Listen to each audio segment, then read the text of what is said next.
yang jasmani akan selesai, yang rohani berjalan terus. Tapi berapa banyak kita yang ingat yang rohani? Kita lebih gampang abaikan yang rohani. Kita menaruh seluruh waktu, perhatian, tenaga, talenta, karunia yang Tuhan berikan bagi kita tidak berimbang, tidak adil. Karena hanya jasmani kita pikirkan, yang rohani tidak ada.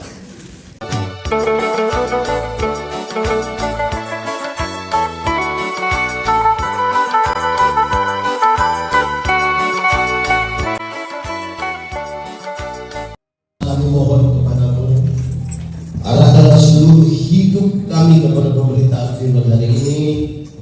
Karena kami orang-orang berdosa dan karena itu sangat tidak mungkin bagi kami untuk mengerti firman Tuhan, kecuali kalau Tuhan menolong kami. Oleh kuat kuasa Roh Kudus-Mu kami mohon hari ini kami dimampukan, bukan saja untuk mengerti firman Tuhan, tapi lebih dari itu kami dimampukan menjadi pelaku-pelaku firman Tuhan. Diberkatilah semua yang datang dalam nama Tuhan, dan dijauhkanlah semua keburukan pencobaan. Biar dalam damai kami belajar firman Tuhan, kami rindu pada firman-Mu. Berfirmanlah bagi kami Tuhan, di dalam nama Yesus, firman yang hidup itu kami berdoa. Amin. Mari silakan duduk semuanya. Bapak Ibu Saudara Shalom. Damai di hati. Damai di hati. Shalom. Di malam kebaktian penyegaran iman ini tema kita adalah bergandengan tangan, bersekutu, bersaksi dan melayani demi kemuliaan nama Tuhan. Saya ajak kita renungkan ulang satu bagian pembacaan Alkitab menurut surat Efesus pasal 6 ayat 10 sampai ayat yang ke-20. Efesus 6 ayat 10 sampai ayat yang ke-20. Yang sudah dapat katakan amin. Amin. Amin, betul. Saudara tidak buka Alkitab juga amin. Amin. Perlengkapan rohani. Akhirnya hendaklah kamu kuat di dalam Tuhan, di dalam kekuatan kuasa. Kenakanlah seluruh perlengkapan senjata Allah supaya kamu dapat bertahan melawan tipu muslihat iblis. Karena perjuangan kita bukanlah melawan darah dan daging, tetapi melawan pemerintah-pemerintah, melawan penguasa-penguasa, melawan penghulu-penghulu dunia yang gelap ini, melawan roh-roh jahat di udara. Sebab itu, ambillah seluruh perlengkapan senjata Allah supaya kamu dapat mengadakan perlawanan pada hari yang jahat itu dan tetap berdiri sesudah kamu menyelesaikan segala sesuatu. Jadi, berdirilah tegak, berikan pinggangan kebenaran, dan berbaju seragam keadilan. Kakimu berkasutkan kerelaan untuk memberitakan Injil damai sejahtera.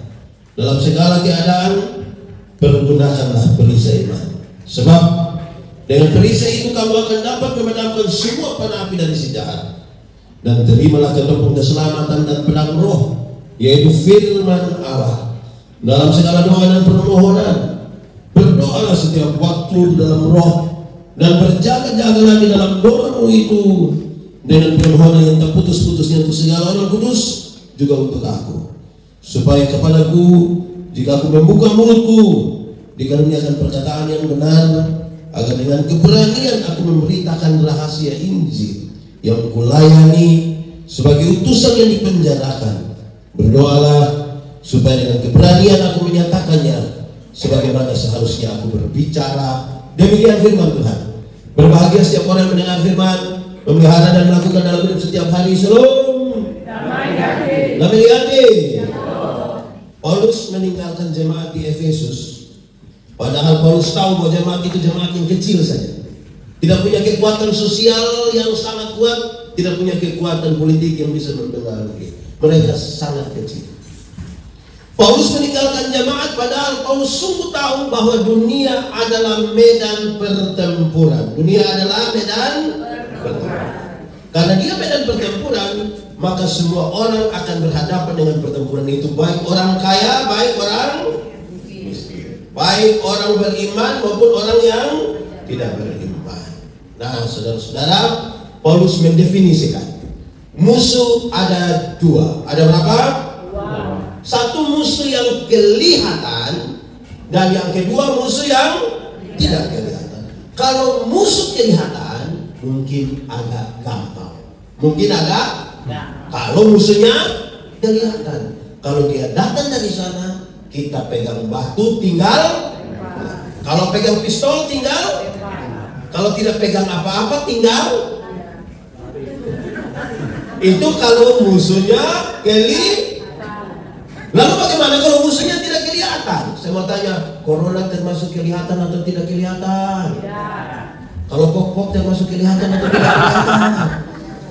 Itu kadang-kadang dia kelihatan. Nah, saudara-saudara, Paulus bilang begini. Dia punya soal adalah kita berhadapan dengan iblis. Dan iblis itu kerjanya tipu. Saya mau tanya kita dulu, boleh jawab. Tipu boleh atau tidak? Tidak. Tipu boleh atau tidak? Tidak. Kalau untuk kebaikan kita tipu boleh? Tidak. Saya lihat saudara mulai terganggu di sini. Ulang. Tipu boleh atau tidak? Kalau untuk kebaikan kita tipu boleh? Tidak boleh. Tidak ada tipu untuk kebaikan. Tipu itu tipu. Karena satu tipu akan melahirkan tipu baru. Pak, kenapa tidak ke gereja? Perasaan pendeta tanya, dia bilang, saya sakit. Istrinya tidak tahu, kita ketemu istri, kita tanya, bilang suami sakit. Karena istri tentu, istri bilang, tidak. Kita ketemu dia, kita bilang, Pak, ibu bilang Bapak tidak sakit. Terus dia bilang begini, sebenarnya saya sakit tapi belum kasih tahu ibu. Satu tipu melahirkan tipu yang kedua. Alkitab bilang begini, Bapa dari segala penipu ialah iblis. Jadi pada waktu kita tipu, kita pe Bapa nama Iblis. di sini aja nih Bapa nama iblis. Nah begitu. Nah saudara-saudara, memang jangan tipu, tidak boleh tipu. Ada satu ini cerita lama, sudah tahu, saya cerita ulang saja. Ada anak kecil satu di kampung, umur 1 tahun setengah, baru belajar bicara. Dia punya bapak itu kepala desa di kampung. Yang menarik ada ini anak laki-laki ini, setiap kali dia mau kencing, dia minta tolong dia punya bapak yang kasih kencing. Tapi karena bapak yang pejabat di kampung, bapaknya tidak mau masuk begitu. Akhirnya dia ajak dia punya anak. Dia bilang begini, nah, kalau kamu mau kencing, kamu kasih tahu, bilang kamu mau menyanyi. Itu jurus berhasil. Setiap kali orang banyak ada yang anak datang, papa, yo, ade mau menyanyi. Nanti dia punya bapak sengaja putar-putar keluar kasih kencing itu anak, selesai. Satu saat papa mamanya berangkat ke Jakarta, titip ini anak di dia punya om di kampung. Tengah malam ini anak mau kencing, dia kasih bangun dia punya om, ya. Ada mau menyanyi. Dia punya om karena tidak tahu dia punya om, bilang jangan, ini sudah malam. Ini anak rasa tidak bisa, ya. Ada mau menyanyi. Dia punya bilang tidur. Itu nanti opo di sebelah malam, tidur. Dan anak itu tidak bisa, dia bilang om ini sudah tidak bisa. Ada harus menyanyi sudah. Dia punya om sudah kasihan, dia punya om dia bilang ada. Kalau begitu ada menyanyi pelan-pelan, dia mau kencing. Ini anak bangun dia kencing, dia punya om punya. Saya tanya dulu, siapa yang salah? Om atau bapak? Om atau papa? Om atau papa? Papa atau om? Kenapa papa yang salah? Karena kencing dia bilang. Karena itu orang Kristen harus belajar. Kalau benar katakan, salah katakan, ya katakan, tidak katakan, menyanyi katakan, kencing katakan, berani yang kau rubah sedikit. Kan kasihan itu om nanti. Paulus meninggalkan jemaat. Paulus pergi ke mana? Masuk penjara. Masuk penjara. Ini sebuah kenyataan yang berbeda dengan kerinduan banyak orang percaya. Banyak orang Kristen pikir kalau percaya Tuhan itu kita bebas dari masalah. Banyak orang Kristen pikir kalau percaya Tuhan itu kalau kepala sakit tinggal tunjuk begini terus bilang dalam nama Yesus. Banyak orang percaya di kampung pikir kalau percaya Tuhan Yesus itu pagi-pagi petugas koperasi datang. Tuhan Yesus kasih keliru petugas koperasi. Paulus masuk penjara. Apakah dia melakukan sebuah kejahatan serius? Apakah karena dia bikin sebuah pelanggaran hukum? Tidak. Paulus masuk penjara karena coba-coba percaya kepada Tuhan Yesus. Keputusan percaya kepada Tuhan Yesus dan mengamalkan Injil keselamatan itu yang membuat dia masuk penjara. Sekarang saya mau tanya, jemaat. Ya. Di sini jemaat sih penuh saja. Jemaat. Ya. Saudara percaya pada Tuhan Yesus? Percaya. So siap? Masuk penjara? Sudah ragu-ragu itu dia. Ya, nah sekarang ketika dia ada di penjara, melihat itu serdadu-serdadu pakai pakaian itu secara lengkap, dia pakai ilustrasi itu untuk mengajar jemaat demi kepentingan itu. Bersekutu, bersaksi, melayani dan seterusnya. Satu, Paulus kasih tahu begini. Pakailah ikat pinggang yang namanya kebenaran. Ikat pinggang namanya apa? Kebenaran. Ada dua kata dalam bahasa Indonesia, benar dan betul. Benar dan betul sama atau beda? Benar dan betul sama atau beda? Beda atau sama? Sama atau beda? Beda atau sama? Sama. Benar bisa berarti betul, betul bisa berarti. Tapi dua kata yang sama ini sama-sama diberi awalan ke dan akhiran an. Benar akan jadi kebenaran. Betul akan jadi kebetulan. Masih sama artinya? Beda. Kebenaran arti lain, kebetulan arti lain. Sekarang saya mau tanya, kalau hari ini kita ikut ibadah KPI di sini, kebenaran atau kebetulan? Kebenaran. Saya kira kebetulan memang. Kalau Tuhan Yesus lahir mati bagi kita, kebenaran atau kebetulan? Kalau kita hidup hingga hari ini di sini, kebenaran atau kebetulan? Oke, saya geser sedikit. Kalau kita kulit hitam, kebenaran atau kebetulan? Kebenaran. Kalau tulang kulit hitam, kebenaran atau kebetulan? Kebenaran. Saya lihat saudara ragu-ragu ini.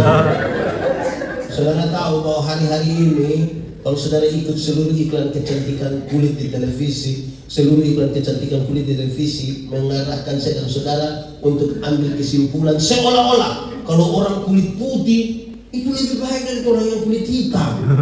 Hanya setiap kali yang kulit putih berdiri di depan, yang kulit hitam macam gini, bagaimana ya? Ada lagu dulu bilang begini, biarlah yang hitam, jangan harapkan pakai okir juga bisa. Saudara berani pakai pemutih hanya di depan, di wajah, leher ke bawah gelap lagi dan tidak akan memiliki. Kalau orang rambut keriting, kebenaran atau kebetulan? Kebenaran. Kebenaran atau kebetulan? Kebenaran. Saudara ikuti semua iklan kecantikan rambut di televisi, seluruh iklan kecantikan rambut mengarahkan kita untuk ambil kesimpulan seolah-olah kalau orang rambut lurus itu lebih baik dari rambut keriting. Saya protes itu. Saya berkhotbah dalam banyak acara mendorong budaya positif Valentine. Saya bilang begini, di hari kasih sayang yang paling akan menikmati belayan seorang suami adalah mereka yang rambut keriting, bukan yang rambut lurus. Bisa begitu pendeta? Iya, yang rambut lurus itu dibelai tidak terlalu indah lagi. Mungkin karena lurus jadi balicin. Sayang, keriting itu kalau dibelai menarik. Sayang.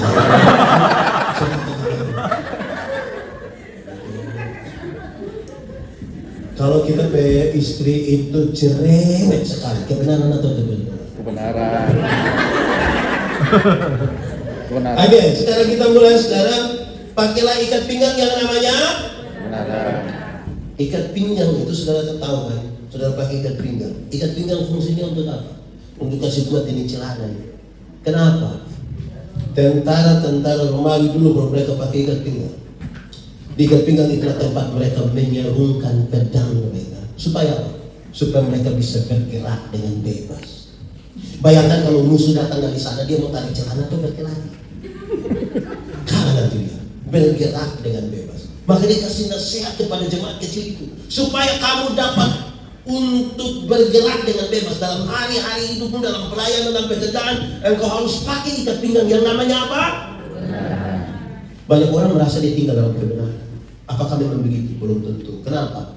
Kebenaran dalam Alkitab punya 3 unsur yang harus kita penuhi bahwa kita boleh bilang bahwa kita orang hidup dalam kebenaran. Pertama, kebenaran dalam Alkitab itu punya unsur legal, legalitas. Legalitas. Semua bentuk pelanggaran terhadap aturan Tuhan tidak suka. Dia tidak mau. Kebenaran itu berdimensi legal. Kalau kita di Manado naik motor, pakai helm, ada SIM, ada STNK, lampu-lampu ada, kaca-kaca spion ada operasi lalu lintas di Samratulangi. Berani masuk atau tidak? Coba kalau kita tidak ada helm, tidak ada SIM, tidak ada STNK, lampu-lampu tidak ada operasi lalu lintas, berani pergi? Kenapa tidak berani? Kan kita pohon polisi kan? Kalau kita pakai lengkap-lengkap perlu ikut aturan. Ada operasi lalu lintas di sana. Masuk.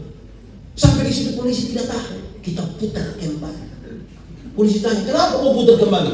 Pak, tolong tilang saya. Ini jemaat kecil. Mereka melakukan yang benar saja, orang cari mereka punya kesalahan. Yang benar saja dicari kesalahan. Apalagi kalau mereka angkat aturan. Kan itu kebenaran dalam kita. Dimensinya adalah legal. Kedua, kebenaran dalam Alkitab itu punya dimensi moral. Moralitas. Moralitas itu apa? Kesatuan antara pikiran, perkataan, dan perbuatan. Kami sering ilmu hermeneutika, ilmu berkhotbah. Orang tanya saya, pendeta, yo, khotbah yang baik itu yang bagaimana? Saya bilang, yang kau maksud? Khotbah yang baik itu tulis atau tidak tulis? Berapi-api atau berair-air? Saya bilang, khotbah yang baik itu bukan soal tulis atau tidak tulis, bukan soal berapi-api atau berair-air. Khotbah yang baik ialah omong apa buat itu. Jangan omong lain. Ada orang yang bukan sekedar omong lain buat lain, ada yang pikir lain, omong lain buat hasilnya kelainan. Saudara kalau ketemu orang kelainan itu kan tidak bersinkron antara yang dia pikir, yang dia ucapkan di orang ada. Ada juga yang begitu. Kebenaran punya dimensi moral. Sekali lagi, kebenaran punya dimensi moral. Moral itu saudara-saudara, dia menggerakkan sesuatu. Kenapa? Ingat, semua yang kelihatan baik belum tentu dibangun di atas motivasi yang benar. Yang kelihatan baik belum tentu dibangun di atas motivasi yang benar. Ingat bahwa tidak semua senyum tulus, tidak semua senyum tulus. Kita lakukan, kita bilang slow, dalam di hati. Kita lewat mau separuh. Belum tentu. Amin. Orang di Jepang ini tulus-tulus semua. Saya lihat saudara lagu dengan gitu.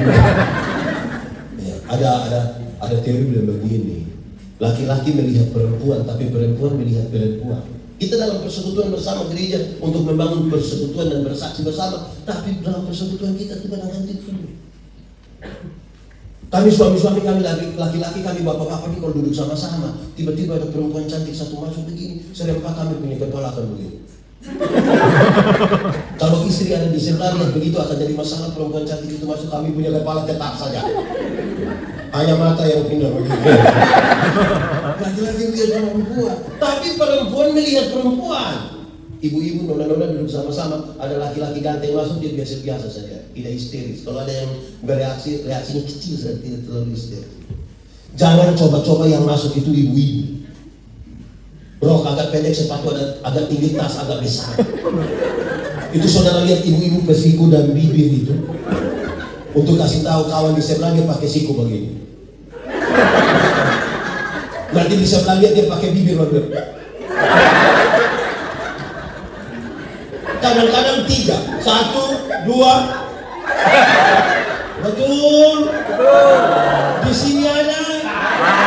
Itu ibu ada di sini. Dia pakai jaket warna apa? Jangan dalam persekutuan, tapi dalam tertutup. Makanya kebenaran itu punya dimensi moral. Amin, Bro. Amin. Saudara, di Indonesia saya khotbah di banyak bank di Indonesia, terutama di provinsi tempat saya tinggal di NTT. Saya bilang begini, ini ibu-ibu yang kerja di bank ini cantik-cantik semua. Mau lihat jauh atau lihat dekat, tetap cantik. Mereka pakai baju bagus-bagus lagi, kerja di ruangan yang tertata rapi lagi, ber-AC lagi. Aduh, kita pergi ke bank macam kita mau pulang, macam mau lihat dia terus. Kita baru naik di tangga terakhir dengan santun sekali orang bilang begini, selamat siang. Ada yang boleh kami bantu? Terus saya tanya orang, ibu-ibu, siapa di antara ibu-ibu yang bangun pagi ketika lihat suami pas bangun dia bilang, selamat pagi. Ada yang boleh kami bantu? Makanya Paulus nasihat, apapun yang kamu perbuat, apapun, ini moralnya di situ. apapun yang kamu perbuat, perbuatlah dengan segenap hatimu seperti untuk dan bukan untuk manusia. Begitu. Ketiga, kebenaran dalam Alkitab itu punya dimensi sosial. Punya dimensi apa? Sosial. Sosialitas, solidaritas sebenarnya, kepekaan untuk turut mengambil bagian dalam penderitaan orang lain. Kenapa Tuhan Yesus mau mati bagi kita? Karena dia solider dengan dia tahu kita nanti susah. Tapi saudara tahu kita ini punya solidaritas bermasalah. Orang ini solidaritas bermasalah. Saya mau tanya dulu, pernah pulang ke Manado atau tidak? Atau ini semua tidak pulang-pulang? Tinggal pulang ke rumah bagus. Kalau saudara pulang ke Manado, pernah belanja di swalayan? Pernah tawar sesuatu di swalayan? Berani ada yang tahu, kok bikin malu mahal saja. 99.900 di angkat 100.000 dia kasih. Biasa di situ kan orang kasih kembali permen satu kan? Dapat saja kerjaan lu saya. Tapi kalau pagi-pagi dia beli sayur di nenek itu, mungkin bulan jual sayur itu nenek sudah mati. Itu tawar atau tidak? Tawar. Oh tawar. Itu tawarnya mengerikan. Nenek, yuk sayur berapa? Nenek susana 3.000. Terus disengaja kaget 3.000 bisa 9.000. Kadang-kadang tambah satu kalimat bisa 9.000. Nenek orang tanam sendiri juga. Itu kalau saya jual saya bilang, ibu bawa gratis saja, bawa gratis. Kalau sayur 3.000 dari 9.000 padahal turun dari Alphard. Di tangan kanan ada iPhone terbaru, di tangan kiri ada Samsung terbaru, masih ada Nokia dalam tas. Rantai salib berat 2 kilogram. Tawar sayur 3.000 jadi 9.000. Durhaka itu. Nanti satu saat pulang ke Manado, tawar itu sayur itu tabawe. Nenek sayur berapa? 3.000. Maaf nenek, saya tidak beli. Saya hanya mau beli kalau satu 3.000. Kalau bisa begitu hanya 3 kemungkinan. Kemungkinan pertama, itu orang punya solidaritas sosial yang kuat sekali, pantas dipuji, pantas ditiru. Tapi kemungkinan kedua mungkin gila dia. Atau kemungkinan ketiga makan puji makan. Di sini ada yang biasa makan puji ada. Dia ada di sini. Tunjuk. Jadi pakailah ikat pinggang namanya apa? Namanya apa? Kebenaran punya dimensi ada 3. 1, kebenaran punya dimensi apa? Legal. Kedua, yang ketiga apa? Mantap. Kedua, dia bilang begini, pakailah baju sirah, pakailah baju tentara yang dia punya nama keadilan. Baju yang namanya apa? Keadilan. Orang sih menegaskan begini, kebenaran tidak boleh berdiri sendiri. Teman dekat dari kebenaran itulah keadilan. Di mana kebenaran ada, keadilan mesti ada di sini. Kebenaran dan keadilan seperti satu mata uang yang punya sisi yang berbeda. Di sebelah ada kebenaran, di sebelah harus ada keadilan. Keadilan dimaksudkan untuk apa? Keadilan dimaksudkan supaya tuduhan yang dituduhkan kepadamu menjadi palsu. Tuduhan menjadi palsu. Saya kasih contoh. Saya punya papa, saya sebut papa kandung. Saya punya istri, punya papa, saya sebut papa mantu, mertua. Kalau saya ambil 100.000, saya kasih saya punya papa kandung, adil. Kalau saya ambil 100.000, saya kasih saya punya mertua. Supaya apa? Supaya ketika saya ambil 100.000, saya kasih saya punya papa kandung, istri lihat dan istri marah bilang, papa, ambil uang kasih kau punya papa. Tanpa saya bicara, dia punya papa yang bilang, jangan marah kau Kusman. Dia juga kasih saya 100.000. Tuduhan menjadi palsu. Jemaat-jemaat kecil di Efesus itu, mereka ibadah baik-baik saja, orang tuduh-tuduh. Itu orang ibadah itu apa itu? Roh apa naik di orang itu? Tidak usah membantah. Lakukanlah sesuatu dengan adil. Jemaat. Yo. Tinggal 2 jemaah. Pernahkah saudara alami ada orang bicara saudara punya nama? Pernah? Pernah. Apalagi yang dia omong itu tidak benar? Pernah? Pernah. Saudara sakit hati dan ingin lalu saudara buat itu di Facebook ada. Kalau tidak tahu tentang saya jangan tulis macam tahu-tahu, karena setan paling suka orang yang tidak tahu. Tidak usah, lakukanlah dengan adil itu. Tuduhan menjadi palsu. Saya mau bilang begini saudara, adil itu bukan sekedar berbagi sama. Roti ada 1, 2, 4 bagi 4. Adil bukan sekedar berbagi sama. Adil itu juga bisa berarti begini, yang rajin dapat berkat lebih banyak dari yang pemalas, itu adil. Di sini rajin-rajin semua. Ya. Kenapa 3 orang yang rajin? Yang rajin kalau dapat berkat dari lebih banyak dari yang pemalas, itu adil. Kalau menuntut hak, laksanakan apa? Kewajiban. Itu adil. Adil kalau kita sudah doa minta berkat jasmani, jangan lupa berkat Rohani. itu adil. Kadang-kadang kita terlalu minta berkat jasmani, lupa berkat rohani. Padahal semua yang jasmani akan selesai. Yang rohani akan menyertai perjalanan kita. Ada beredar di grup-grup WA atau bilang begini, ibu-ibu, kalau orang seumur 50 tahun, cantik atau tidak cantik sudah penting lah. Tidak bisa disembunyikan di balik lipstik dan bedak, tidak bisa. Waktu baru umur 20, 30 itu yang kita rasa pipi ini kinclong, 50 meleleh.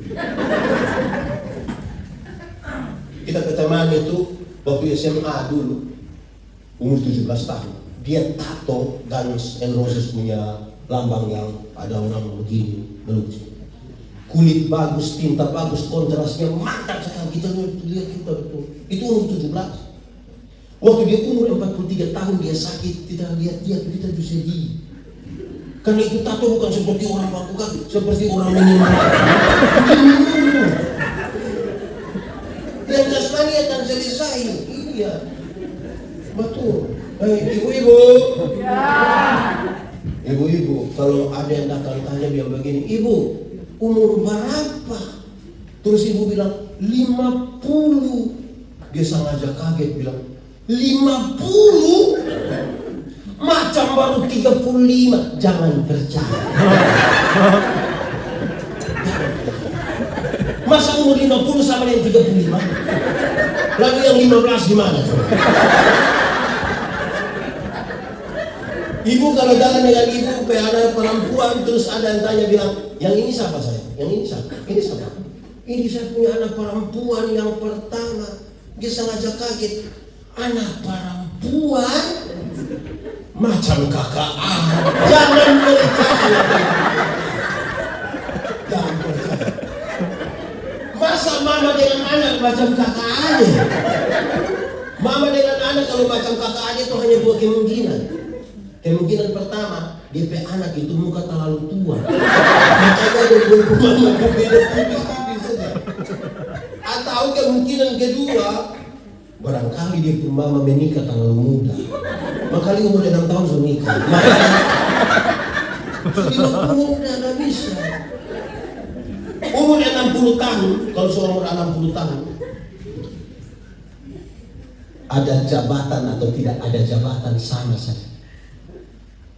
Pensiun ini di Indonesia itu kan pensiun ASN, TNI, Polri, kerja di perusahaan rata-rata kan pensiun umur berapa? 60. Waktu kita masih aktif itu kita datang orang siap, laksanakan korban juga aktif.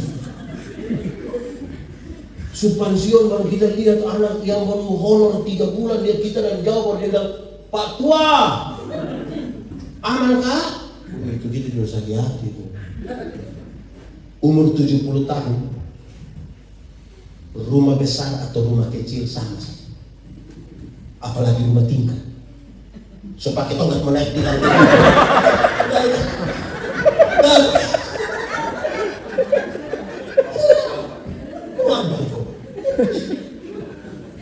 Umur 80 tahun, kalau Tuhan izinkan kita umur panjang, bahkan kaya atau miskin pun sama saja.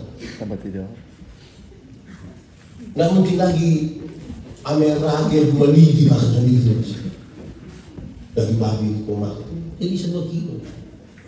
Jantung, asam urat, diabetes, kolesterol, darah tinggi, gigi susahnya. Orang lain masih kunyah, kita tidak kunyah. Kita hanya mall begini dia pura sesuatu. Mau apa lagi? Yang jasmani akan selesai, yang rohani berjalan terus. Tapi berapa banyak kita yang ingat yang rohani? Kita lebih gampang abaikan yang rohani. Kita menaruh seluruh waktu, perhatian, tenaga, talenta, karunia yang Tuhan berikan bagi kita tidak berimbang, tidak adil. Karena hanya jasmani kita pikirkan, yang rohani kita pikirkan. Saudara. Pertama, ingat namanya. Kedua, baju zina namanya. Yang ketiga dia bilang begini, pakailah sepatu, kasut, alas kaki yang namanya kerelaan. Yang namanya apa? Memang buat apa-apa kalau tidak rela itu tidak bisa. Melakukan sesuatu itu mesti rela. Saya mau tanya dulu ini jemaat. Pernah putus cinta? Ulang-ulang? Saya prihatin itu. Saudara kalau putus cinta dan tidak rela, itu bisa sakit hati dari tamat SMA sampai mati. Karena setiap kali itu nyong kasih naik foto dan dia pun tante, kita yang tersinggung. Mesti buat apa-apa tuh rela, mesti rela. Kalau tidak rela tidak bisa. Gereja besok jam 12 kan. Terus istri dan bapak besok gereja. Daripada bertengkar dengan istri datang jam 12 dia datang diam saja. Kita kira dia renungkan firman Tuhan. Padahal dia pikir rela Tuhan. Rela. Kalau tidak rela itu tidak bisa saudara. Bukan rela itu yang dia maksud. Dia tambahkan sini. Kerelaan memberitakan Injil damai sejahtera. Injil itu harus diberitakan dengan rela. Waktu Tuhan datang dia tidak tanya ada berapa besar uang yang kau saudara sumbang untuk bangun gereja di mana? Dia tidak tanya itu. Dia tanya ada berapa jiwa kita mau datang kepada Tuhan. Amin. Dia tidak tanya berapa gereja kita bangun, berapa jiwa. Ada satu waktu Tuhan Yesus kasih tinggal euforia dari orang banyak karena dapat mujizat. Tuhan kasih makan 5.000 orang. Dia pergi ke Gerasa hanya untuk berjumpa dengan satu orang yang kerasukan legion. Legion berarti orang kerasukan roh jahat sebanyak 6.000 roh jahat. 6.000. Kita pun teman kolon hanya satu roh jahat, dia punya otak kita pusing. Ini 6.000. Ini orang bukan saja jahat bagi orang lain, bagi dirinya sendiri pun dia jahat. Dia memukul-mukuli dirinya dengan batu. Bagi beberapa orang manusia jahat begini lebih baik mati. Tuhan yang kita. Waktu Tuhan Yesus turun dari perahu, roh jahat itu dia bilang begini, Yesus anak Allah yang hidup, apa urusanmu dengan kami? Rupa-rupanya roh jahat juga kenal nama Yesus. Jadi kalau kita baru kenal nama Yesus, kita baru lebih hebat dari roh jahat. Karena roh jahat juga kenal namanya. Alkitab mencatat di daerah itu ada penjaga babi kira-kira 2.000 ekor. Roh jahat meminta, biarkan kami keluar ke babi-babi itu. Tuhan Yesus biarkan dan roh jahat itu masuk ke babi-babi itu. Matilah 2.000 ekor babi. Bayangkan. Orang-orang kehilangan pekerjaan. Mereka kasih tahu orang di kampung datang usir Tuhan Yesus. Pertanyaannya, apakah Tuhan Yesus tega membuat orang kehilangan pekerjaan? Jawabannya tidak. Bahkan tidak sama sekali. Tapi kenapa dibiarkan ada 2.000 ekor babi mati? Jawabannya kira-kira begitu. Dalam struktur budaya Yahudi, babi itu haram. Orang Yahudi tidak makan dari babi. Tapi yang haram ini mereka pelihara 2.000 ekor. Sementara ada satu jiwa yang hampir binasa, mereka biarkan. Itu yang Yesus mau. Alangkah lebih baik 2.000 ekor babi mati daripada ada satu jiwa binasa. Terus sekarang kali Kalau babi 1 ekor 2 juta. 2 juta kali 2.000 berapa? 2 juta kali 2.000 berapa? 2 miliar. 4 miliar harga satu orang gila. Waktu itu pertanyaannya, dan siapakah orang gila itu? Jawabnya, orang gila itu kemungkinan besar kita punya suami, kita punya istri, kita punya saudara perempuan, laki-laki, orang tua. Ya toh, ibu-ibu ini cantik-cantik begini, datang gereja, datang sendiri, pendeta tanya, ibu, suami? Terus dia tahu sendiri. Nah ini tanda apa? Ada banyak suami itu sama. Waktu masih pacaran, jemput yang dia punya pacar bawa ke gereja, semua nikah. Istri datang sendiri. Suami tidak datang lagi, pendeta tanya, Pak, kenapa dulu masih muda rajin gereja, sekarang pasti tinggal istri jalan sendiri. Dia bilang begini, pendeta, waktu pendeta kasih nikah saya istri, kami dua telah menjadi satu. Jadi kalau ibu sudah tiga gereja sama dengan kita juga.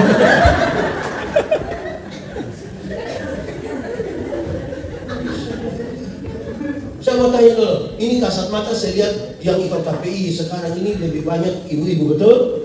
Ini mama-mama lebih banyak, kan? Betul? Betul. Ini mama janda semua.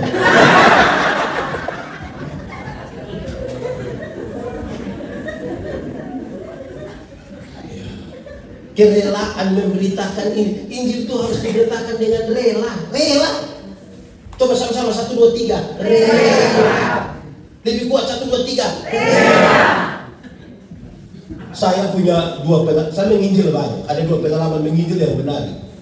Satu malam saya pulang dari Atambua. Naik bis dari Atambua itu perbatasan Timor Leste. Bis malam tuh dia punya kecepatan lari tuh. Saya duduk dengan satu laki-laki. Kali dua umur kurang lebih sama, tapi saya lebih ganteng sedikit. Pas lari begini saya dia juga takut. Terus saya bilang begini, Bu itu panggilan hormat untuk orang yang kita pandang itu. Bu, kira-kira kalau ini bis terbalik, kita mati, Bu yakin masuk surga tuh? Dia musim baru sudah. Saya tahu bahwa dia ada masalah di situ. Terus saya bilang begini, Bu, beta takut mati masuk surga pun tidak. Tapi waktu beta tahu Tuhan lahir untuk beta, mati untuk beta, bangkit, naik ke surga untuk beta. Sekarang kita yakin, mati dimanapun, kapanpun, dengan cara apapun, kita yakin pasti masuk surga. Dia bilang, bisa yakin begitu? Kita ini manusia berdosa. Mungkin orang tidak lihat yang kita lakukan, nah Tuhan lihat kita. Tidak mungkin kita masuk surga dan kita orang baik. Terima kasih. Dia minta Bu tolong berdoa buat beta dulu. Di atas bis kita mau berdoa. Semurah itu pemberitahuan. Ada satu kali saya pulang dari satu pelayanan di satu daerah kira-kira 180 km. 180 km dari Kupang. Daerah perbatasannya ada sedikit. Ada 1-2 kelompok perampok yang ada ditakuti di situ. Ada seorang perempuan mau pulang ke Soe, kira-kira 60 km, 50 km dari situ. Tapi karena hari kira-kira jam 7 malam, dia juga takut mungkin toh. Dia tunggu kira-kira ada orang lewat. Tiba-tiba dia dengar ada bunyi motor menuju dia dan itu besar. Pas sampai dia punya depan begini, dia lompat di tengah. Dia bilang begini, Kak, saya dalam hati, Kak, ini malam. Makanya dia bilang, Kak. Kalau siang pasti dia bilang, Om. Tapi sudahlah, manfaatkan malam itu. Waktu dia bilang, Kak, terus saya bilang, iya deh.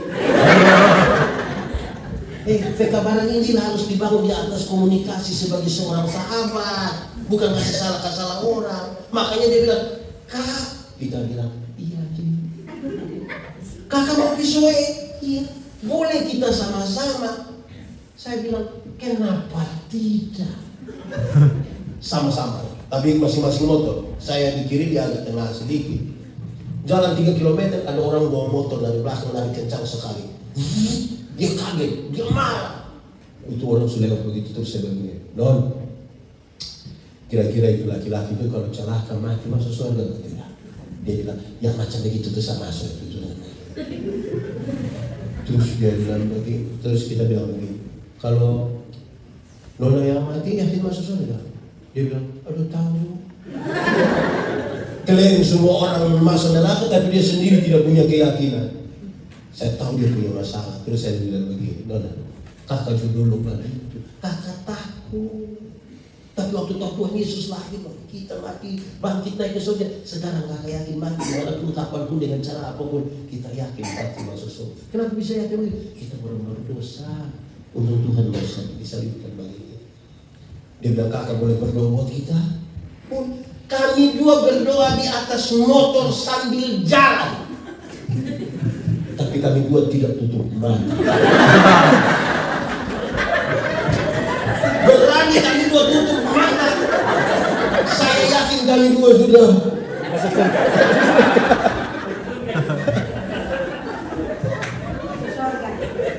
Itu harus dilakukan dengan rela. Saya mau kasih jemaah. Injil itu berita pembebasan. Supaya orang yang ketakutan menjadi semangat. Kita melayani di rumah sakit. Kalau saya berdoa kasih nenek-nenek, oma-oma yang sudah tua, saya bilang, oma, kita berdoa. Iya pendeta, kita berdoa mungkin doa habis nenek sudah mati. Tapi nenek mati masuk surga. Terus kita jelaskan sedikit. Terus dia bilang, pendeta, mati hari ini, mati besok sama saja. Tuhan yang memberi, Tuhan yang mengambil. Terpujilah nama Tuhan. Bahkan di lorong kematian pun dia tetap punya semangat. Amin. Supaya mereka yang takut itu semangat. Supaya kalau ada anak muda satu datang bilang ke saya bilang begini, pendeta, saya rasa saya manusia paling berdosa. Kakak, jangan takut. Pendeta juga orang berdosa, tapi Tuhan punya kasih lebih besar dari kita dua punya dosa. Itu Injil.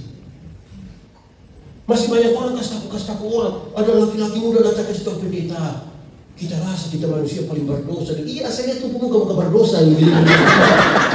Lu kalau tidak bertobat nanti kaki tangan patah buang semua. Ini berita apa ini? Jemaat, saya mau bilang, kadang-kadang ya mungkin di Jepang kita terasa kita di pedalaman yang mayoritas Kristen masih banyak orang suka kasih tahu orang. Bahkan gereja ikut kasih tahu orang. Mau pastor orang bawa film-film neraka putar di jemaat di kampung. Orang nonton habis ketakut, pendeta. Saya tidak pusing. Dia kenapa pendeta tidak pusing? Saya masuk surga. Ya minimal pendeta harus tahu. Saya tidak tahu tidak apa-apa. Dan saya masuk surga. Bukan karena ketakutan hukuman di neraka. Saya masuk surga kan Tuhan Yesus mati bagi saya. Di sini ada sudah kesaku orang. Saya mau tanya ibu dulu. Ibu.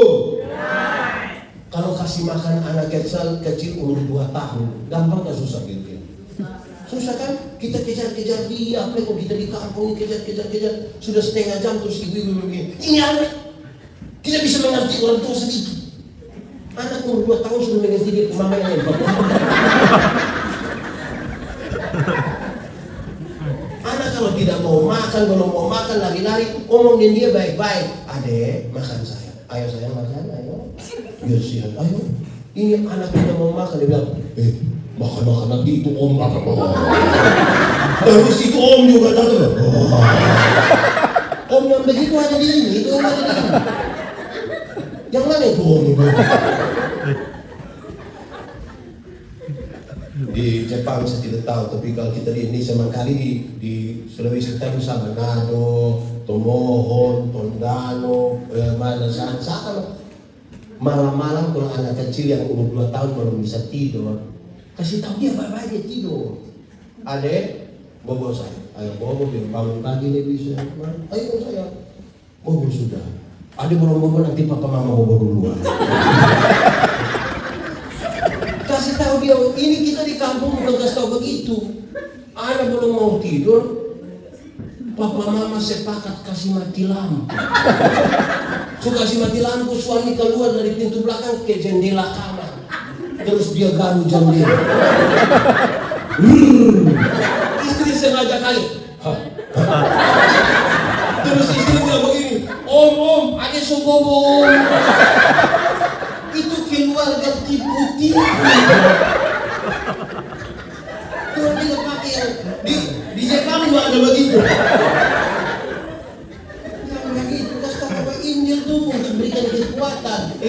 Kalau kita baca perjanjian lama, kita banyak temukan kata dalam begini, celakalah. Tapi waktu kita baca perjanjian baru, berita Tuhan Yesus akan datang.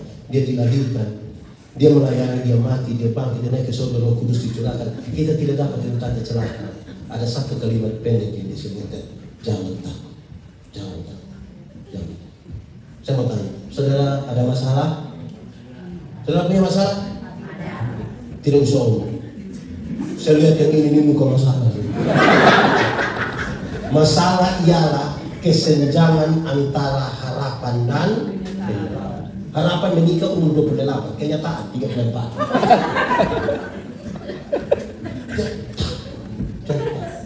Ayo kok, ketiga, satu ikat pinggang namanya Kebenaran. baju sirah namanya sepatu namanya tulis yang berikut, pakailah perisai yang namanya iman.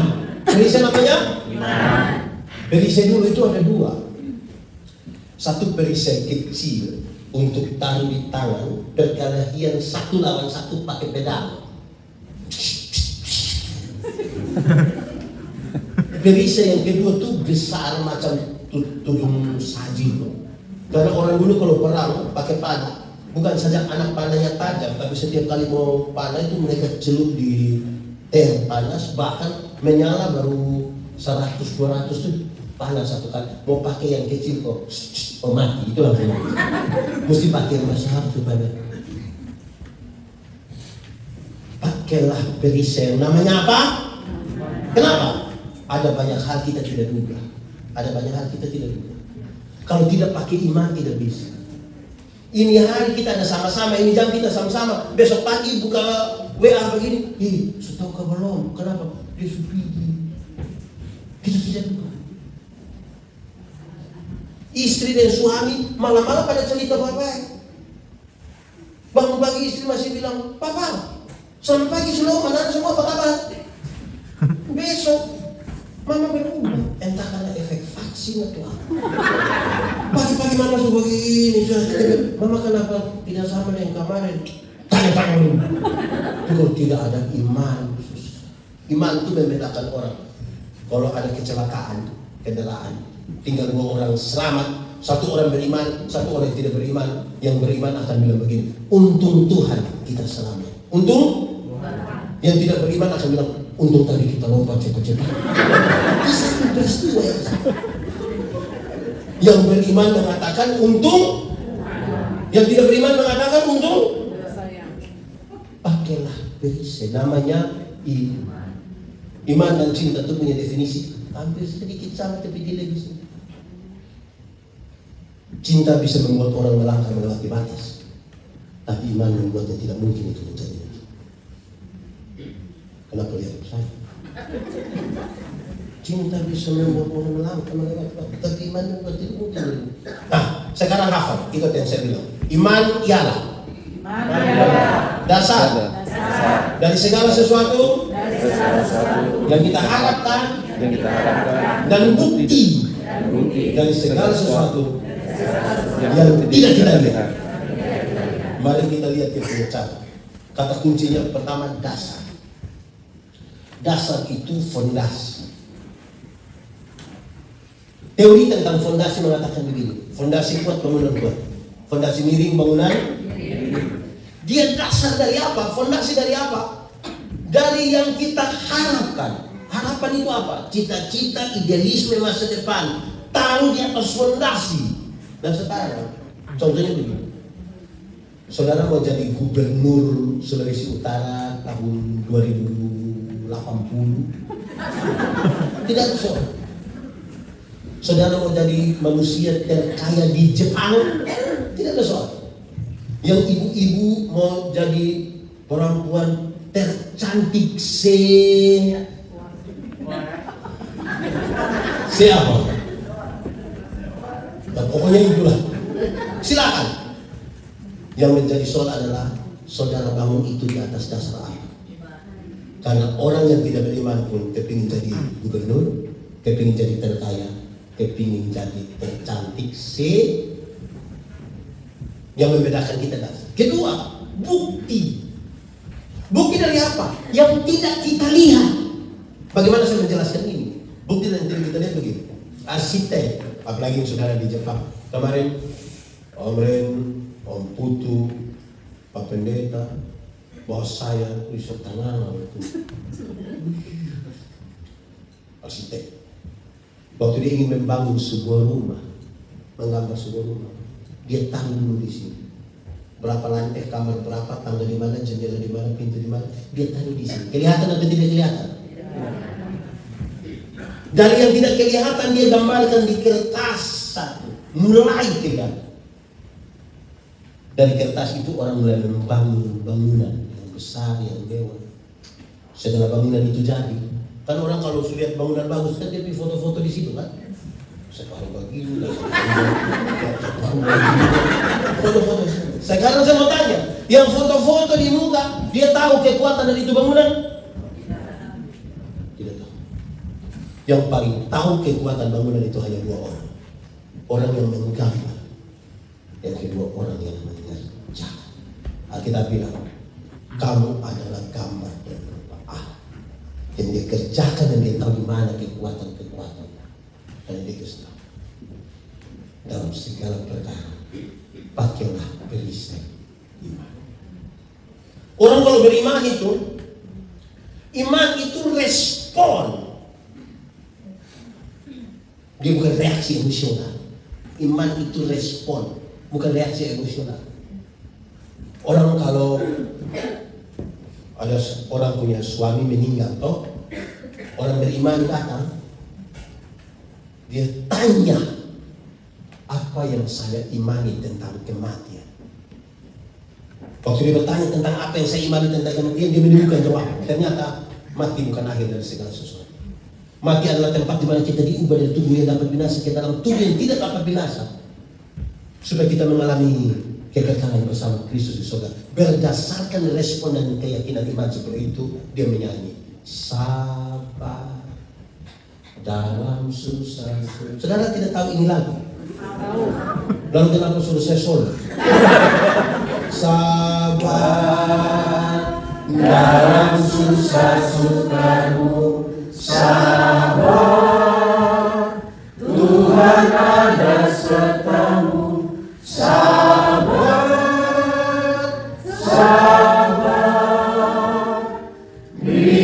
dibuat padamu. Realistis dengan persoalan. Tuhan tidak pernah suruh kita menghindar dari masalah. Dia menjanjikan berikan kekuatan. Dia tidak pernah menjanjikan laut tanpa badai. Tidak. Bukan laut kalau tidak ada gelombang. Air yang tidak ada gelombang dia guna apa? Aqua. Tapi laut ada gelombang. Tuhan tidak janji laut yang tenang. Tak pernah Tuhan janji. Sudah jangan. Iman. Sama-sama 1, 2, 3. Iman.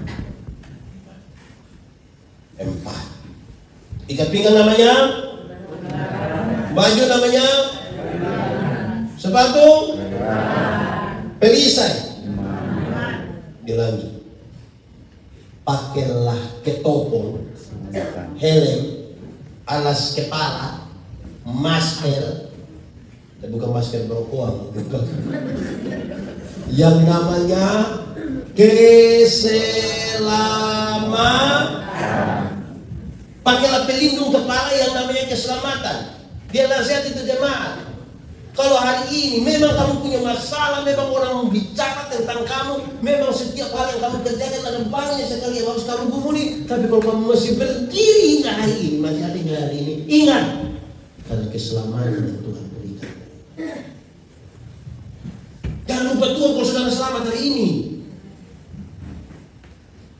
Ya. Saya kira saudara tahu persis begini, tapi saya mau sampaikan begini. Orang-orang yang lihat di pekabaran Injil bilang begini. Dosa itu apa sih? Dosa itu melanggar kehendak Allah. Satu hari kita langgar kehendak Allah berapa kali? Berapa kali? Banyak atau sedikit? Bisa hitung atau tidak? Sendiri buat sendiri tidak bisa hitung. Tapi orang pekabaran Injil bilang begini. Anggap saja satu hari kita langgar kehendak Allah 3 kali. Bikin dosa pikiran 1, perkataan 1, perbuatan 1. Satu hari 3 nih. Kalau satu hari 3, 1 bulan berapa? 3 kali 30 hari 90. Kalau 1 bulan 90, 1 tahun berapa? 90 kali 12 bulan berapa? 1080. Taruhlah 1000. Satu hari 3, 1 bulan 90, 1 tahun 1000. Coba masing-masing kali dengan umur sendiri. Pendeta Yani umur 47 sekarang, kalau kali 1000, 47 kali 1000, 47.000. Memangnya dengan 47.000 ini pendeta Yani masuk surga? Itu jangan tanya di umur yang lebih dari pendeta Yani. Ngeri. Itu baru 1 hari 3. Apalagi kalau 1 hari di situ. Saya berkhotbah di banyak penjara di NTT, saya bilang begini, apa beda orang penjara dengan orang di luar penjara? Dorang pikir terlalu lama, saya bilang gampang saja. Beda orang penjara dengan orang di luar penjara ialah dorang sok karena tangkap, kita yang balon. Dan kita ini juga parah ini, hanya karena bohong.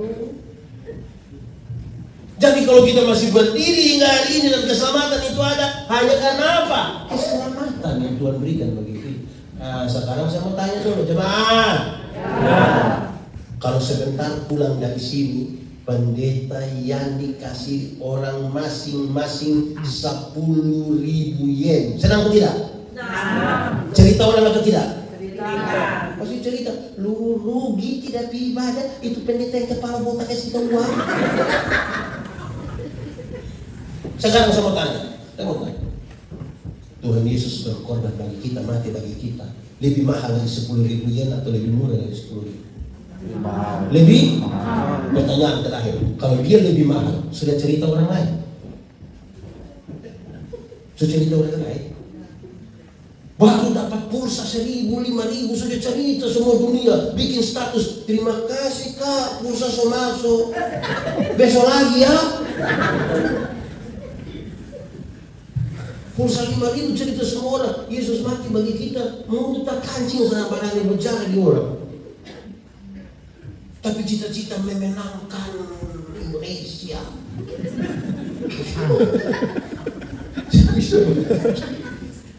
Bicara. Amin kok? Amin. Oke, kita hafal ulang. Ikat pinggang namanya?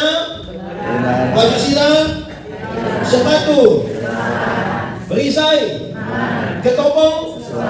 Sekarang saya mau kasih tahu 5 hal yang disampaikan di awal itu perlengkapan bertahan. Perlengkapan? Bertahan. Saya mau tanya, ada di sini suka nonton sepak bola? Suka hobi? Real Madrid, Real atau Barca? Real atau Barca? Real atau Barca? Barca atau Real? Real atau Barca?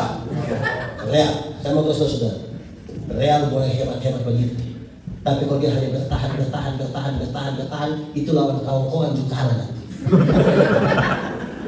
Dia harus menyerang untuk memenangkan pertarungan. Amin. Bagaimana dia menyerang? Sekarang Paulus kasih tahu 2 senjata. Senjata pertama, firman. Senjata pertama apa? Firman. Senjata pertama apa? Firman. Firman itu yang membuat kita memutuskan, minta maaf ibu pendeta, saya setuju dengan ibu, saya tidak setuju dengan ibu. Firman itu menentukan, saya harus jalan lewat sini, tidak lewat situ. Tapi dia bilang, firman itu seperti pedang, bermata 2, iris ke sana, iris juga ke sini. Artinya, kalau untuk orang lain kita kutip firman, jangan lupa kutip untuk diri sendiri. Jangan sampai habis khotbah sebentar ada yang datang dari pendeta. Iya, khotbah tadi pas. Terus saya tanya, pas dengan dia. Nih, habis mendengar dia pas. Dia bilang, dan saya firman datang begini, saya mau jalan ibu.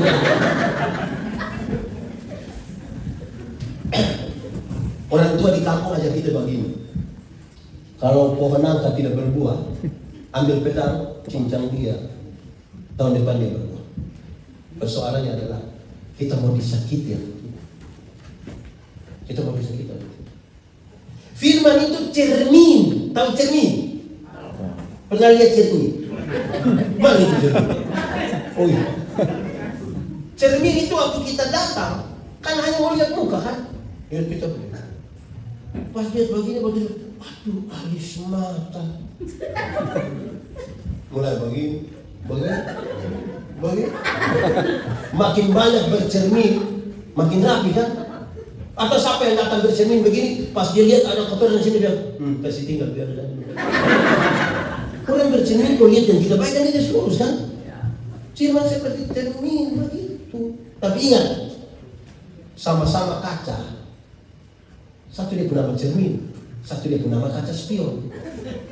Saya tidak tahu orang-orang di luar lain lebih banyak pakai apa, cermin atau kaca spion. Kalau di cermin kita lihat siapa pemuka. Sendiri. Kalau kaca spion, Orang lain. kita lebih banyak pakai apa ini? Kita ini kadang-kadang orang lain yang beli motor, kita yang tidak tidur di rumah. Cek dulu, cek apa? Tidak tahu dia kredit KKS kan?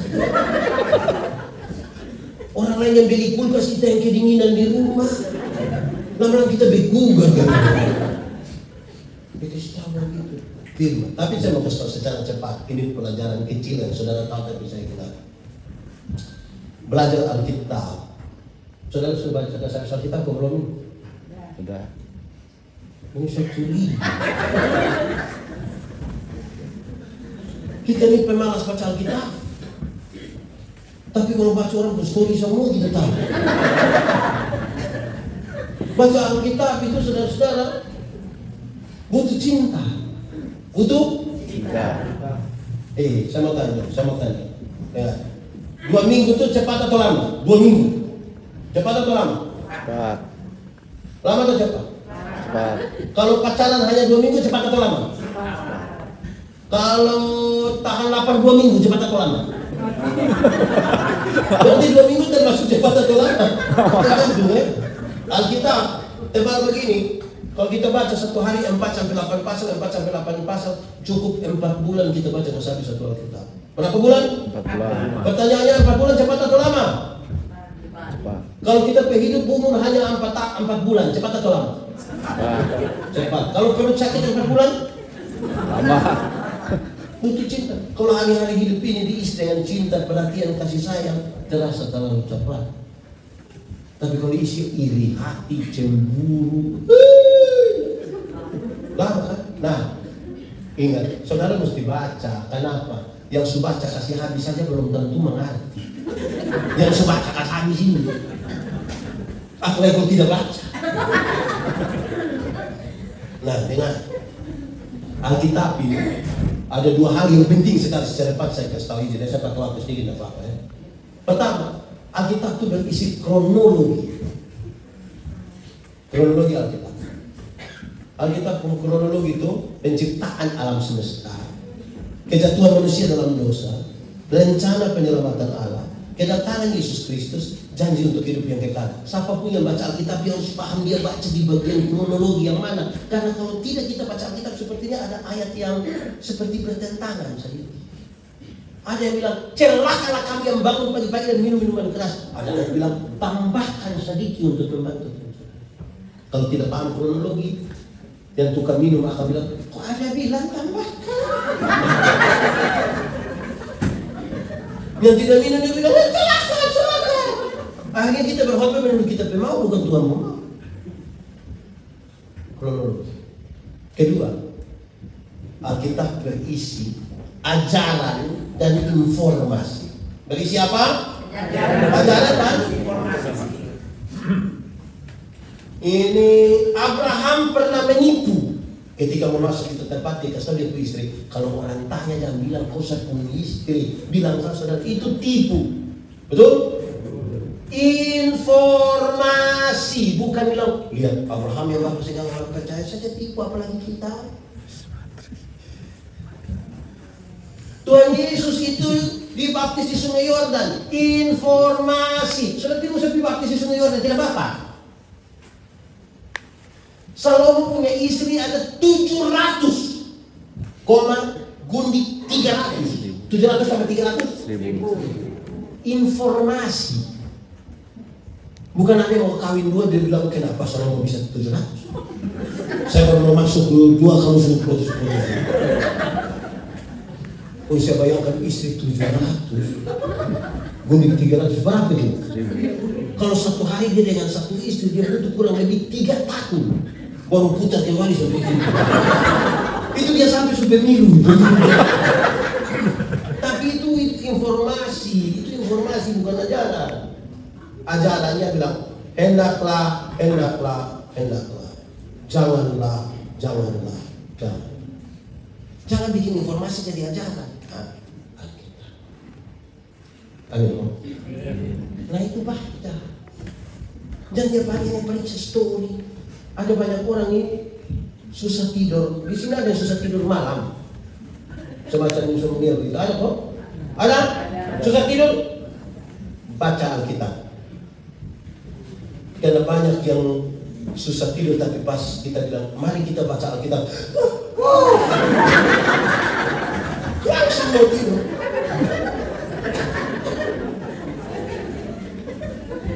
Betul kok? Ada yang susah tidur, datang gereja. Banyak jemaat ini sudah pakai semua cara, tidak bisa tidur. Pas sampai gereja pendeta bilang, baik Bapak Ibu saudara yang dikasihi dalam Tuhan, bacaan Alkitab. Biasa kalau khotbah, saya ragu dengan orang punya anggukan. Itu saya ragu. Karena anggukan itu ada 2. Satu itu kalau temponya tetap tidak berubah, pakai tutup mata sedikit, itu tanda masuk. Kalau dia begini, itu tanda masuk, itu masuk. Tapi yang kedua, kalau temponya berubah, turunnya lambat, naiknya cepat, dan tiba-tiba sambil dia turun begini. Itu dia.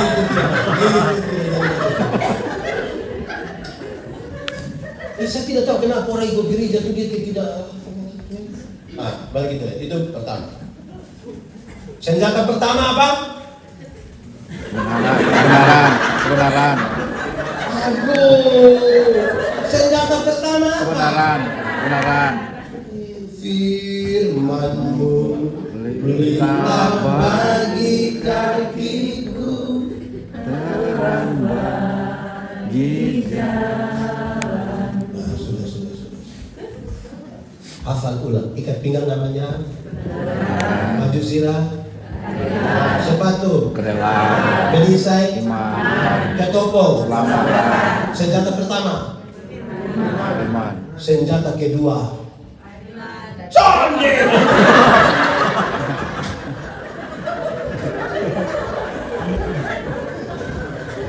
Senjata kedua, doa. Senjata kedua apa? Doa. Senjata kedua apa? Doa. Yang datang tadi malam sudah dengar, yang belum datang tadi malam saya ingin sampaikan kembali. Doa itu relasi, bukan kata-kata. Sekali lagi, doa itu apa? Relasi, bukan kata-kata. Kadang-kadang kita terlalu sibuk urus kata-kata, lupa membangun relasi. Akhirnya ada orang yang paling cerewet di sini, tapi kalau kita bilang, Om, sebentar doa langsung kesembuhan. Karena dia berpikir kata-kata. Ada orang yang dia punya doa sama semua. Doa konsistori sama dengan doa firman, sama dengan doa syafaat, sama dengan doa. Karena dia pikir kata-kata. Doa itu relasi. Amin kok? Tadi malam saya pakai contoh. Kalau saya dengan Pak Pendeta Rian, kami dua kenal, kami punya relasi. Beliau naik motor, saya jalan kaki, ketemu saya di jalan, bahkan tanpa saya minta pun dia berhenti, tanpa saya minta. Dia lihat saya bilang, Pendeta, yuk, kemana? Naik! Karena kita dua punya relasi, saling kenal. Tapi kalau kita dua tidak ada relasi, saya jalan kaki, beliau naik motor, ketemu saya di jalan, dia berhenti, tapi dia tanya, ojek apa? Doa itu relasi, bukan kata-kata. Dalam relasi itu kita bicara dengan ringan. Cara bicaranya kan saya kenal saya punya istri, saya punya relasi dengan saya punya istri. Kalau saya mau minta sesuatu kan cara mintanya begini. Ma, bikin teh saya. gelas kecil aja. Jangan pakai gula, papa takut saya gula suntua begini. Kan tidak mungkin saya meminta tadi saya istri saya bilang, Mama, buatlah segelas teh. Jangan terlalu banyak gula ya, papa takut sakit gula. Pas habis pasti ibu tanya, papa sehat? Doa itu relasi. Ingat, kalau hanya kata-kata, kalau hanya kata-kata, bahkan kita bisa berkata-kata dengan Messi. Bahkan orang yang tidak kenal bisa berkata-kata dengan kita. Saudara bayangkan toh, teman saya bilang, karena tidak saudara mau telepon begini, pas mau telepon juga ada satu suara yang begini, nomor yang Anda tuju tidak dapat dihubungi. Benar? Itu suara perempuan atau suara laki-laki? Perempuan. Dia asal dari Tondano.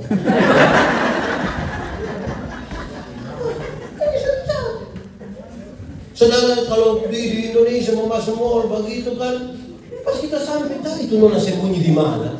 Dia bilang, tempelkan kartu Anda. Tapi nona di mana ini? Doa bukan kata-kata, doa relasi. Nah, saya ingin menyampaikan 5 hal tentang doa dari teks ini. Berapa hal? 5. 1. Berdoalah setiap waktu. Sama-sama 1, 2, 3. Berdoalah setiap waktu. Yang disebut dengan berdoa setiap waktu itu, yang disebut berdoa setiap waktu itu bukan jam 5, jam 6, jam 7, jam 8, jam 9. Yang dimaksud dengan berdoa setiap waktu adalah berdoalah waktu kamu sehat, berdoalah waktu kamu Sakit. berdoalah waktu kamu sukses, berdoalah waktu kamu Gagal. berdoalah waktu kamu senang, berdoalah waktu kamu manusia dimungkinkan untuk ada dalam 3 keadaan. Ada keadaan pertama di mana kita mau sesuatu, Tuhan bilang yes. Kita mau sesuatu dan Tuhan bilang iya, itu kita bersenang, tapi ingin bersaksi, tapi ingin tulis, tapi ingin bilang Tuhan Yesus baik. Kalau kita mau dan Tuhan juga bilang yes. Tapi ada keadaan kedua di mana kita mau tapi Tuhan bilang. Waktu kita mau dan Tuhan tidak mau, saudara kecewa. Mulai kecewa kan? Saya baru bilang Pak Pendeta ini, saya tidak mau ini. Kita doa sama saja. Itu Pak Bishop tidak pernah berdoa. Tiap hari ganti mobil. Grab.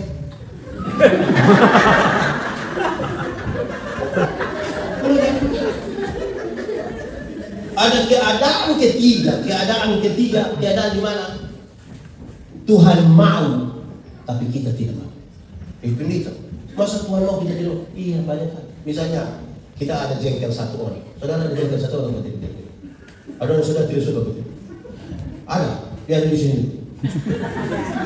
Coba saudara lihat dia coba. Kenapa lebih banyak lihat saya? Terus Tuhan bilang begini, ampuni dia. Tuhan mau kita ampuni toh? Tuhan mau kita ampuni. Kita kadang-kadang Tuhan saya mau ampuni, tapi setiap kali ingat dia mati, dia tipu saya tuh. Hati kita. Nah, untuk 3 keadaan ini nasihat ini menjadi penting. Berdoalah setiap waktu. Waktu kamu susah, waktu kamu sukses, waktu kamu sehat, waktu kamu. Ada banyak orang waktu sukses supaya malas berdoa, tidak berdoa. Dulu belum pernah datang di Jepang, baru datang pertama berdoa, Tuhan tolong saudara, Tuhan Yesus tolong. Itu berdoa. Datang mulai usaha maju sedikit, tidak pernah berdoa, tidak pernah datang gereja lagi. Tuhan mengerti. Beli beras itu karung doa memang untuk 1 bulan. Ada orang yang ketika dia sudah susah tidak mau berdoa. Ada yang juga susah masih berdoa. Ada yang senang masih juga berdoa. Tapi dikasih tahu berdoalah setiap waktu. Kedua, dia ada sampai begini. Berdoalah dalam roh. Berdoa apa? Dalam roh. Yang dimaksud dengan berdoa dalam roh itu bukan berdoa dalam bahasa roh. Yang dimaksud dalam berdoa dalam roh itu dia dimaksud begini. Berdoa dalam roh itu adalah berdoalah dalam kesatuan dengan Roh Kudus. Banyak orang berkata-kata tapi belum tentu bersatu dengan Roh Kudus. Roh itu karena Roh Kudus. Dia hanya akan menyatu dengan yang kudus. Yang kudus tidak dapat bersatu dengan yang kudus. Yang gelap tidak dapat bersatu dengan yang terang. Saudara, Roma 8 ayat 28 dia begini. Allah turut bekerja untuk mendatangkan kebaikan. Banyak orang sudah itu ayat. Tidak apa-apa, sudah tidak apa-apa. Tapi saya mau kasih tahu.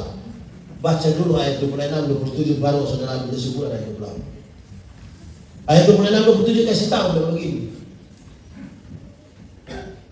Roh berdoa untuk hal-hal yang tidak terkata. Manusia ini terbatas untuk tahu semuanya. Roh membantu kita berdoa. Tapi selanjutnya dia mau kasih tahu 5 menit ke depan dari hidupmu engkau tidak tahu apa yang akan terjadi. Bahkan ketika engkau ada dalam masalah, engkau tidak tahu jalan keluar terbaik apa yang bisa dia tempuh. Hanya roh yang tahu. Berdasarkan keyakinan untuk 2 hal inilah Anda boleh katakan betul ternyata Allah turut bekerja untuk mendatangkan kebenaran. Tanpa kesatuan dan Roh Kudus tidak bisa. Makanya dia ingat berdoa dalam roh. Saudara kalau berdoa tidak usah bikin-bikin. Jadi jangan saya itu Ustaz dalam kesatuan. Pertama berdoa.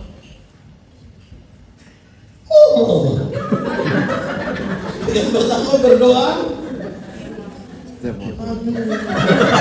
Berdoa. Setiap waktu. Yang kedua berdoa dalam roh. Yang ketiga berdoa dan berjaga-jaga. 1, 2, 3 berdoa Dan berjaga. Yang dimaksud dengan berdoa dan berjaga-jaga itu adalah bagian kita kerjakan. Berjaga-jaga. Berawas-awas lah. Siapa yang ada toko, terus setelah dengar khotbah habis dia pulang dia kasih anak-anak yang jaga toko. Anak-anak semua malam mau tidur saja, tidak usah tutup toko. Ibu kenapa tidak usah? Subhanallah masih takut. Menurut saudara besok dia punya beras masih ada?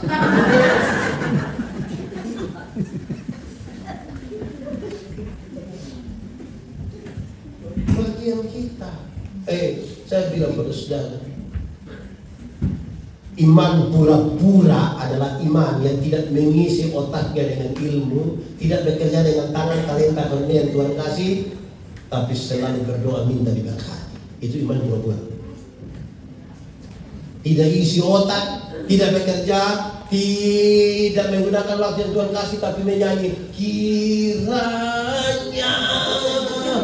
Engkau memberkati aku berlimpah-limpah. Tuhan beri makan pada burung pipit, tapi tidak melemparkan gandum ke dalam sangkar.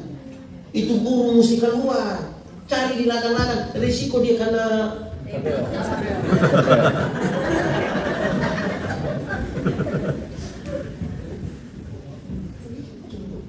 Ketiga, 1 berdoa, 2 berdoa, ketiga berdoa, Jaga-jaga.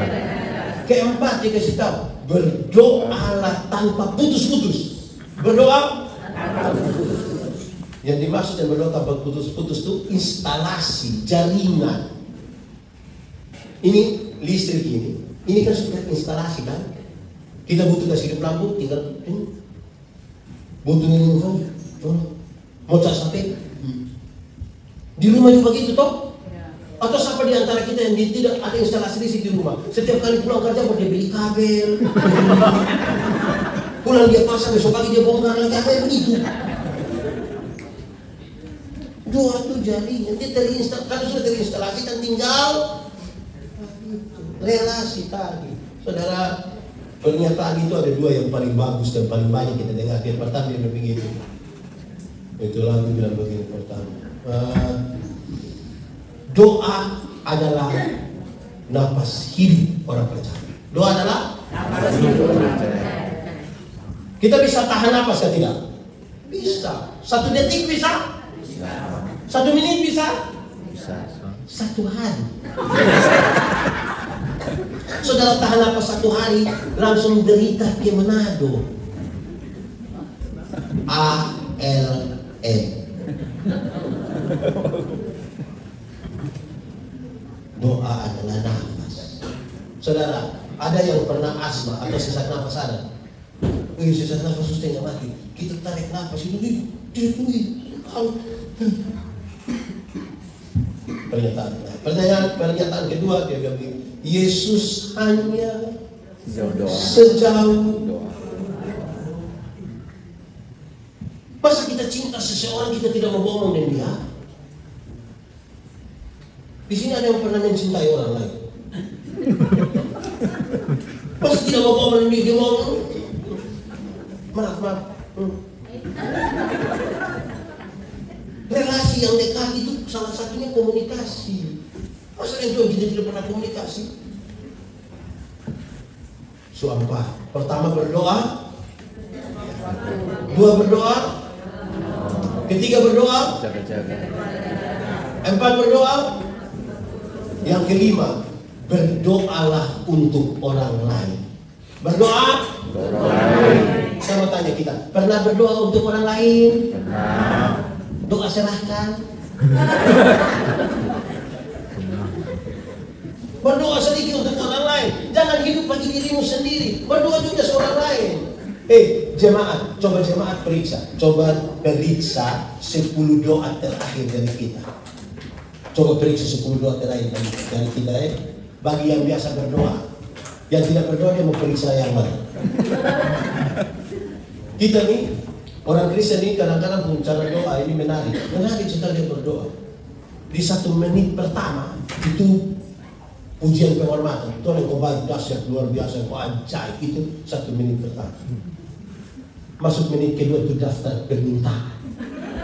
Itu semacam proposal.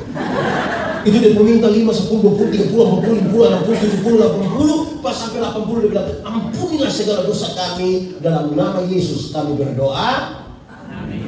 Ada yang sebelum itu kata ampuni dia tambah 1 kalimat pendek. Tuhan, sebenarnya masih banyak hal yang ingin kami minta. Ini 80 masih. Tidak apa-apa juga namanya minta di Tuhan. Tapi coba periksa. Karena kita terlalu egois. Kita meminta hanya.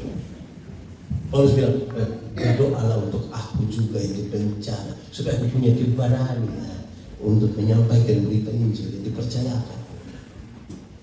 Kekuatan untuk ini barang ini doa. Bersaksi melayani dong itu kalau tanpa doa tidak bisa dan kita akan puji. Dulu belum pernah menyanyi, belum pernah berkhotbah, mau pertama kali menyanyi, pertama kali mau berkhotbah tuh minta dukungan doa dari semua pihak di penjuru dunia. Seluruh GMIM, seluruh GPI dan seluruh warga minta tolong, saya mau pimpin, aduh tolong ini baru pertama kali tuh. Sudah biasa, sudah mau berdoa. Dia berdoa habis dia datang langsung bilang, akibat kita mulai menyanyi, ku tahu Tuhan pasti bukan jalan. Habis, puji Tuhan teman-teman kita berdoa bersyukur itu. Karena sudah biasa, sudah tidak berdoa, tidak latihan, datang langsung bilang, ini bilang, ku tahu Tuhan pasti bukan jalan. Ku tahu Tuhan pasti tidak salah improvisasi, tidak salah. Tapi kekuatan yang kita pakai. Amin kok? Ikat pinggang. Apa? Baju silang. Sepatu. Perisai. Ditopong. Selamatan. Senjata pertama. Firman. Mulai. Senjata pertama. Firman. Senjata kedua. Doa. Dengar. Terkoneksi antara apa yang kita pikirkan, kita imani, dan yang kita lakukan.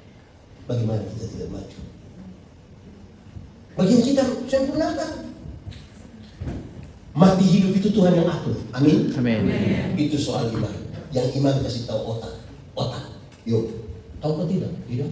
Terus kan otak. Mati hidup Tuhan yang atur. Jadi otak kau tolong kasih tahu kau kaki. Karena mati hidup Tuhan atur. Jangan ada trek lari kencang ikut situ, kaki lompat ke tengah. Terkoneksi Tuhan.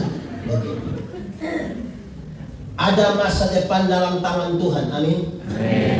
Saya melihat Tuhan menyiapkan masa depan bagi anak-anakmu. Amin. Koma. Tapi yang antar itu anak di sekolah, bukan Tuhan yang antar. Siapa yang antar? Orang tua yang antar. Atau siapa di antara kita yang karena terlalu sibuk, dia pagi-pagi dia berdoa, Tuhan, saya sibuk jadi Tuhan tolong jemput anak. Kalau Tuhan yang jemput pulang menangis. Jadi terkoneksi betul apa yang kita imani. Amin, Pak? Amin. Kadang-kadang kita ini memisahkan terlalu jauh antara berdoa dan bekerja. Saya mau tanya kita dulu, orang itu apa artinya? Orang bekerja. Itu dia bunyinya hanya 75. Kalau saya tanya orang itu apa artinya berdoa dan bekerja, 75. Yang 100 orang itu apa artinya berdoa dan bekerja. Keras!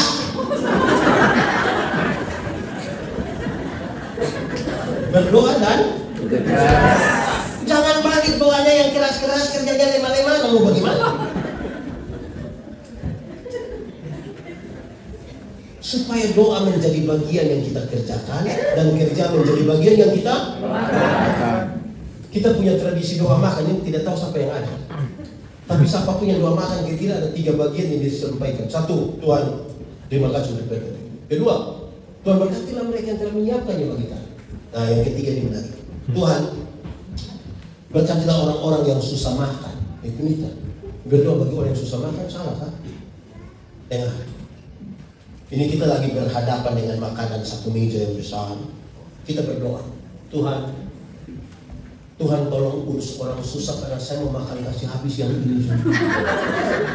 Tidak sinkron antara yang kita doakan dengan ini kita berdoa. Mestinya setiap kali tambah makanan itu doa baru. Di piring pertama kita berdoa, Tuhan terima kasih untuk berkat itu. Masuk piring kedua, lihat lama-lama itu nasi, terus kita berdoa, Tuhan sebenarnya ini orang susah pun, tapi kita aneh kita makan. Ini so tambah 3 kali pulang masih bungkus. Tapi berdoa minta Tuhan urus orang susah, bagaimana kita sehat? Ingat di setiap berkat yang Tuhan kasih kita, ada orang lain pun di situ. Supaya terkoneksi yang kita imani, yang kita bicara, kita lakukan. Amin, Pak? Amin. Bersekutu, saya ngomong kasih habis ini sudah ya. Bersekutu itu bukan berarti seragam. Satu pakai putih, semua putih. Satu O, semua O. Bersekutu itu pengelolaan perbedaan. Apa? Saya pun contoh pasti saudara ingat. Tadi malam kita masih makan. Mengelola persekutuan harus seperti makan kolak. Tahu kolak? Oh. Pernah makan kolak? Nah. Kolak terdiri dari ubi, pisang, santan, gula. Sudah jadi dia punya nama? Waktu sudah jadi kolak, kita makan pisang masih rasa pisang atau tidak? Masih. Tapi ada cita rasa baru yang ditambahkan sebagai bagian yang tidak yang sebagai bagian dari sebuah persekutuan. Tidak ada upaya untuk saling menghilangkan. Bisa berkumpul bersama-sama di satu panci. Di sini ada Timur, di sini ada Tondano, ada Manado, ada mana lagi? Balik. Tapi kita bisa sama-sama tuh di sini kan? Atau siapa di antara kita yang mau makan kolak dia makan ubi di sana, pindah makan pisang di sana, pindah minum santan di sana, baru terakhir dia duduk di atas kompor di situ. Bersekutu itu pengelolaan perbedaan. Jangan kelola persekutuan seperti minum kopi. Tahu kopi? Oh. Pernah minum kopi? Kopi terdiri dari apa? Kopi, air, gula. Sudah jadi dia kenal? Lalu yang lain kenal di mana? Kopi terlalu egois lah. Kita semua tapi nama mesti dia. Kita semua nama mesti dia. Bikin diri inti. Ya toh? Bersekutu. Kedua bersaksi. Saksi itu melihat, mengalami, merasakan, terus mengatakan pada orang. Saksi. Saya melayani di pedalaman di satu pulau di NTT Selatan, bagian selatan.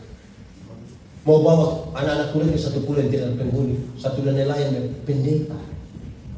Di Pulau Dana itu kita tidur di pinggir pantai, sadar kita di tengah laut. Hampir saya bilang, jadi saya harus bilang, wah. Tidur di pinggir pantai, sadar di tengah laut. Kok? Iya. Pernah pergi? Tidak. Bagaimana orang percaya pada kesaksian kita kalau kita sendiri tidak pernah mengalami? Pendeta, saya tidak pernah mengalami sesuatu dengan Tuhan. Omong kosong. Hanya orang sombong yang bilang tidak pernah mengalami dengan Tuhan. Kenapa? Kalau kita bisa bangun pagi saja tanda Tuhan bekerja. Ada yang tidur tidak bangun toh? Bayangkan kalau tadi malam Tuhan kemana, begitu tadi pagi lupa kasih bangun kita. Tapi ingat jemaat, ingat kita disuruh cukup jadi saksi, tidak usah jadi pembela. Tuhan kalau kuat untuk membela dirinya sendiri. Saksi cukup, mengalami, merasakan pengaruh. Tapi dengar, kalau saudara ini bersaksi, 95% bicara tentang Tuhan dan 35% bicara tentang kita. Banyak yang balik. 95% untuk dia sendiri. Tinggal 5 baru Tuhan. Itu dia biasa kata dulu yang tukang pencuri, dulu yang tukang mabuk. Sudah 2 jam baru dia bilang untung Tuhan. Orang ingat dia, lupa. Suatu saat dia berdiri di muka, orang bilang, jangan lihat begitu tuh tukang pencuri. Kan lebih banyak dia bicara tentang tukang pencuri. Saudara kalau bersaksi cukup katakan, masa lalu saya buruk. Bahkan terlalu buruk saya mencerita ke saudara mendengar yang buruk-buruk untuk apa? Yang saya ingat Tuhan mengerjakan 1, 2, 3, 4, 5 dan kemuliaan Allah.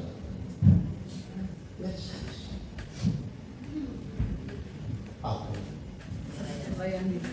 Melayani. Melayani itu mulai dari rumah. Tadi malam kita baru tema bersama keluarga melayani. Mau tahu kami pendeta-pendeta ini orang baik atau tidak, jangan tunggu waktu dia khotbah. Lebih baik semua. So tinggal yang kami di rumah 2 minggu. Kadang-kadang kita bisa jadi pendeta untuk orang lain punya rumah tangga, tapi tidak jadi pendeta untuk diri sendiri. Kita bisa jadi pelayan khusus untuk orang lain punya tolong, tapi tidak untuk diri sendiri. Kenapa biasa? Ini bukan kata-kata biasa sama kayak kita ada di kita kamu melayani lebih sungguh. Itu pas orang mati kan, orang tahu kopi kita kan melayani. Tuhan pilih kita bukan karena kita hebat, bukan karena kebaikan, bukan karena kasihnya. Langsung kan semua karena anugerah-Mu diberikannya pada kita. Semua anugerah-Nya bagi kita yang dia anugerah. Jangan bilang sebenarnya saya sudah tidak mau, tapi kalau usul dan itu dia. Mari kita tunduk kepala kita. Kita berdoa. Tuhan terima kasih untuk firman. Kami renungkan dalam keterbatasan kami, tapi kami percaya kalau Tuhan di dalam kami dan kami dalam Tuhan, benih-benih firman ini akan bertumbuh dan berbuah dalam hidup kami. Firman-Mu jadi pelita bagi kaki kami, terang bagi jalan kami. Maha besar Engkau Tuhan dalam nama Yesus, firman yang hidup, kami berdoa. Amin.